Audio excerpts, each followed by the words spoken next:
کوئی بھی گائے ذبح کرتے, کسی سے بھی مار دیتے, کام ہو جاتا. لیکن ہم پوچھ رہے ہیں گائے کیسی ہوگی, عمروں کی کا ہوئیے, کلروا کا ہوئیے, کام کراتی کہ نہیں کراتی. سمجھے کہ نہیں؟ پوچھنے لگے کہ عمر تو بتایا گیا وہ سر جوان, نہ بوڑھی نہ بچہ, جوان ہوگی, کا کلر کا پیلی, سفارت صفراء فاقع لونها تسر الناظرین, پیلی پیلی ہوگی, دیکھو گے تو بڑی خوبصورت ہوگی. کہا اچھا عمر اتنی رنگ ایسا, کام کرتی ہے کہ نہیں کرتی؟ تو کہا نہیں لا دلول فیہا, سمجھا نا, وہ ذلول نہیں ہے, کام نہیں لیا جاتا. مسلمۃ لا شیۃ فیہا, مسلم ہے, کام ہم نہیں لیا جاتا. کہا ویسی کا ہے, کہاں ملے گی؟ کہا ڈھونڈو.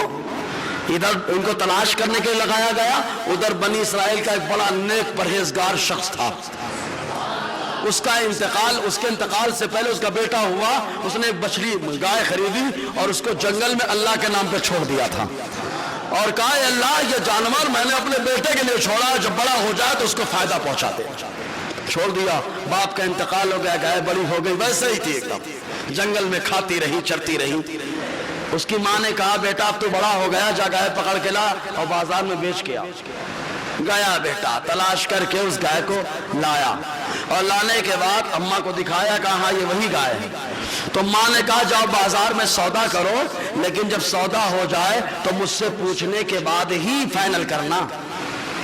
ہم لوگ ہوتے تو بولتے اماں کو کیا سمجھتا, کاروبار تھوڑے نہیں کرتی ہیں, وہ تو گھر میں بیٹھی رہتی ہیں. لیکن اماں کی اجازت میں کتنی برکت ہے یار. خالی یہ دیکھیں, اماں کی اجازت میں لے کے گئے بازار بیچنے کے لیے.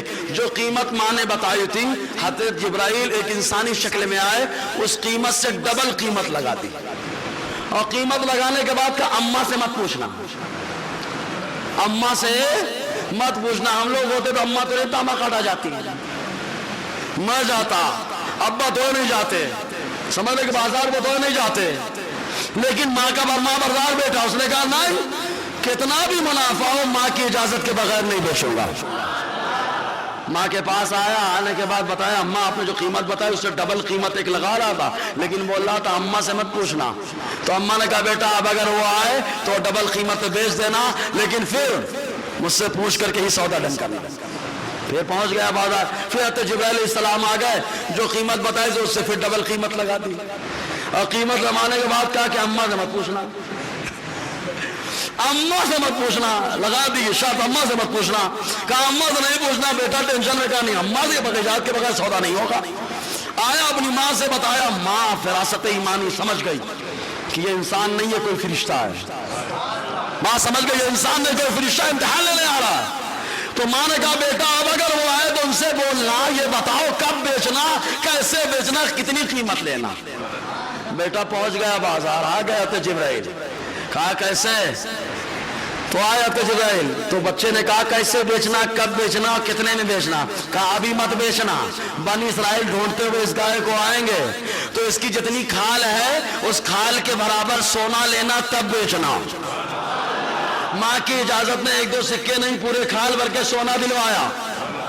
ماں کی اجازت میں کرم کر دیا. وہ چمنی میں کمال دکھایا, یہاں ماں کی اجازت میں کمال دکھایا. سمجھے کہ نہیں آپ جی؟ تو آتے موسیٰ علیہ السلام کے حکم سے تلاش کرتے ہوئے بنی اسرائیل آئے, اور آنے کے بعد اس گائے کو خریدا, چمڑے کے اوپر سونا دیا, لے گئے. لے جانے کے بعد اس کو ذبح کیا, اس کی دم سے اس مردے کو مارا. مردہ کب سے پڑا ہے؟ کئی دن ہو گئے. مردہ کب سے بڑا ہے؟ کئی دن ہو گئے. بدن سڑ جانا چاہیے تھا, گل جانا چاہیے تھا, لیکن اللہ جسے بچانا چاہے تو اسے کوئی سڑا نہیں سکتا ہے. جب مچھلی کے پیٹ میں اللہ زندہ رکھ سکتا ہے تو قبر کی پیٹ میں کیوں نہیں رکھ سکتا؟ جب ماں کے پیٹ میں زندہ رکھتا ہے تو قبر کی پیٹ میں کیوں نہیں؟